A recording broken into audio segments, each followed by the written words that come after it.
name is Kathy, and today I'll be discussing how to use homeopathic remedies on ailments, continuing with muscles, bones, and joint ailments, starting with the letter A. But before I do this, I wanted to let you know that because I have a great many videos now on many different topics, that I've decided to make several different video playlists so that it's easier to find the videos of greatest interest. So please check out my playlist page. Please refer to my How to Use Homeopathic Remedies video before using the material in this video. I'll be discussing how to use homeopathic remedies on specific ailments, but I've broken these ailments into categories for easier reference. I'll begin with ailments of the mind and emotions, then I'll move on to ailments of the brain and nervous system.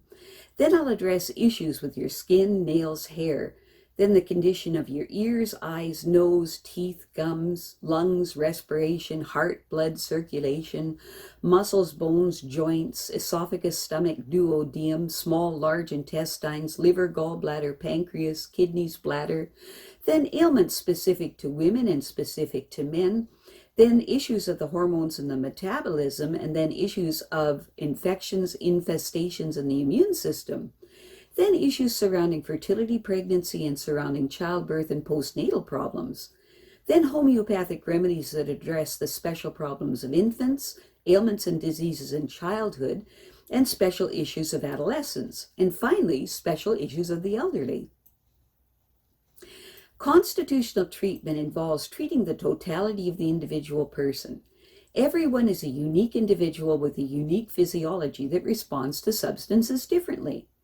In homeopathy, it is recognized that people will react strongly to certain remedies, and as a result of this, they can be loosely placed into different categories called constitutional types.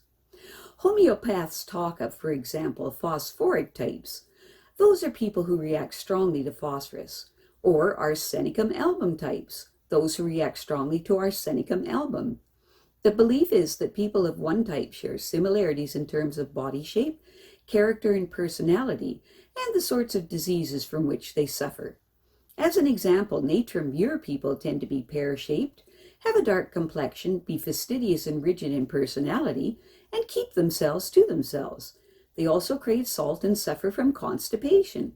As another example, Lycopodium types tend to be tall, ganglion, of stooped appearance, with an anxious expression and a craving for sweets and a propensity to produce intestinal gas. Now, of course, constitutional types have their limitations. In reality, each person is an individual, and so there are as many constitutional types as there are human beings, and an account must be taken of the sum total of the person's inherent predispositions, past illnesses, diet, general reactions to the environment, intellectual and emotional features, and general attitude towards life. This is what is meant by constitutional treatment. I'll be making detailed videos of the various constitutional types after I've completed the use of homeopathic remedies on ailments. The ideas, procedures, and suggestions in this video and all my homeopathic videos are not intended as a substitute for the medical advice of a trained health professional. Consult your physician before adopting the suggestions in this video. If you're pregnant, do not attempt these techniques with the approval of your physician. So let us continue with learning how homeopathic treatments can help with muscles, bones, and joint ailments, beginning with the letter A. The body is a wonderful system of bony levers and casings, bound together by ligaments, and moved, supported, and protected by muscles. Where bones meet, there are joints. Most joints are enclosed in a sleeve or capsule of tough, fibrous tissue lined with cells that secrete a special lubricant, the synovial fluid. The ends of the bones themselves are covered in a special kind of cartilage called hyaline cartilage, which is smooth and tough and nourished by the synovial fluid. The fluid and the smooth articulating surfaces of the bones ensure friction-free movement.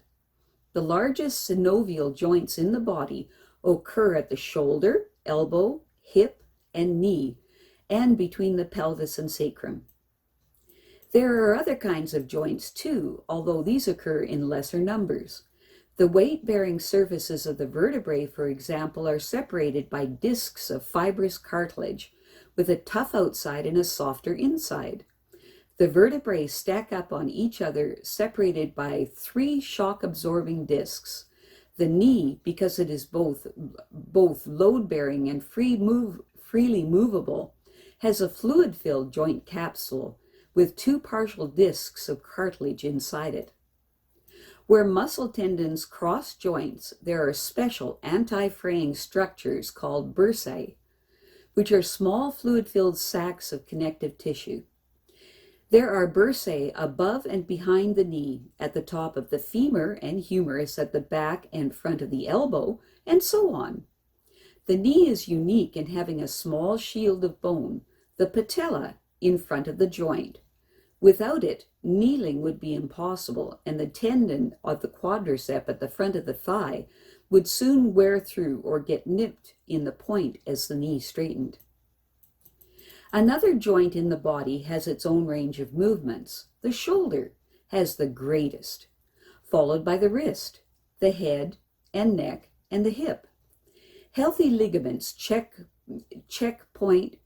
joint movements, keeping it within stable limits. Healthy muscles, whose inelastic tendons insert into bone close to the joints they move, also keep joints within stable limits. An extramobile joint, therefore, is not necessarily a healthy one. A hypermobile joint in the spine, for example, usually means that other vertebral joints are not as mobile as they should be.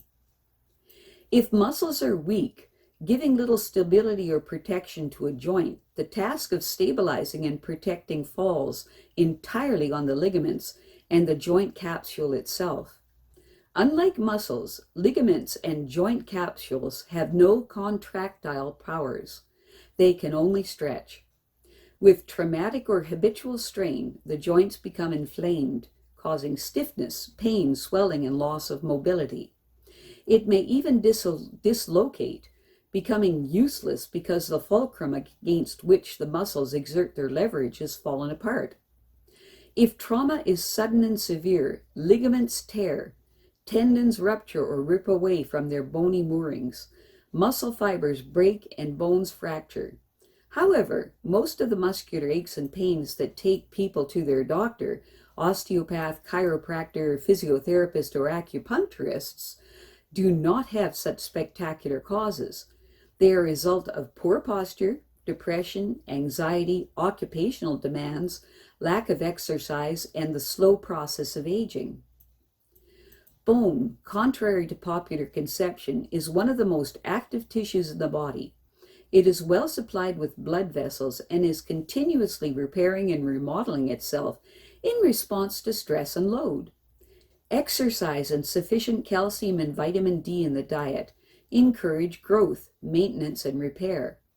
In fact, calcium is continually exchanged between the bones and the blood in order to keep sufficient calcium in the blood for nerves and muscles to function properly.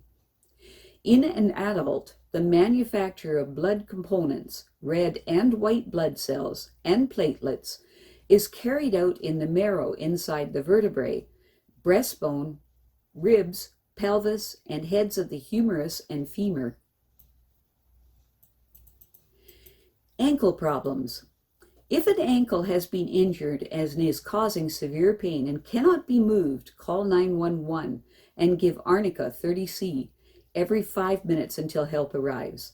The likely cause is a fracture. A sprain causes pain and swelling, but usually the ankle remains mobile. Tissues around the ankle joints remains prone to swelling for several months after such injuries. Other conditions affecting the ankles and requiring prompt treatment are tendinitis. This is a partial or complete rupture of the Achilles tendon, causing pain and inflammation, deep vein thrombosis, and the swelling of one ankle and tenderness in the corresponding calf. Rheumatic fever, whose symptoms are a fever and redness and swelling that affect other joints too, and infective arthritis, whose symptoms are fever and redness and swelling of one ankle only. The appropriate action to such cases is to see a doctor within 12 hours.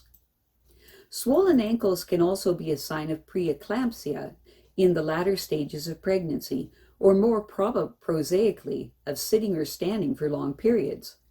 If puffiness persists for longer than 48 hours, see your doctor. Chronic conditions sometimes accompanied by ankle problems are rheumatoid arthritis or osteoarthritis, ankles red, hot, swollen, and painful, or kidney failure, puffy ankles, heart failure, ankles swollen with breathlessness, wheezing, tiredness, and varicose veins. Swollen veins in legs, feet, and ankles swell after standing for a short time. Hot weather can also cause ankles to swell and shoes to feel tight. In some women, swollen ankles are a side effect of oral contraceptives or part of premenstrual syndrome. Choose one of the remedies that follow if the cause of ankle pain cannot be pinpointed. Constitutional treatment should be considered. Specific remedies following an injury. Use Arnica 30C every hour for up to 48 hours, then in 6C potency, 4 times daily for up to 5 days. Other remedies, to be taken 4 times daily for up to 5 days. If Arnica does not produce improvement after 48 hours, use Bellis 6C. If ankle injury with bruising, kind of pain in the ankle bones, use Ruta 6C.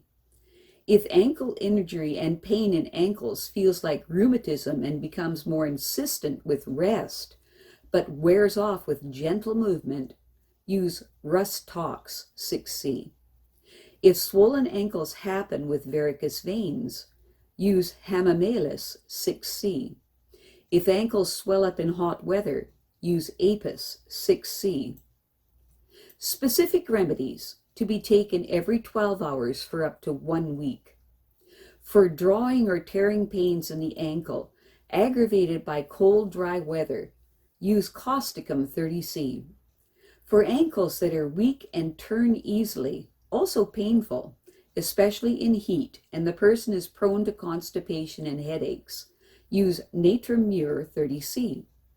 For tearing pains in the ankles with warm glow from head to foot, from feet to head, and the body feels as if it is on fire, use Viscum 30C. Self-help. If you suffer from swollen ankles in hot weather, take Natrum Mur 3 times daily while weather remains hot. For weak ankles, use Calc Phos Tissue Salt, taken 3 times daily for 1 month. I have a great many videos on many different topics, so I've decided to make several different video playlists so that it's easier to find the videos of greatest interest. So please check out my playlist page. Well, that's it for now. To stay up to date with my latest videos, make sure to subscribe to this free YouTube channel by clicking the red subscribe button right below this video. Take care.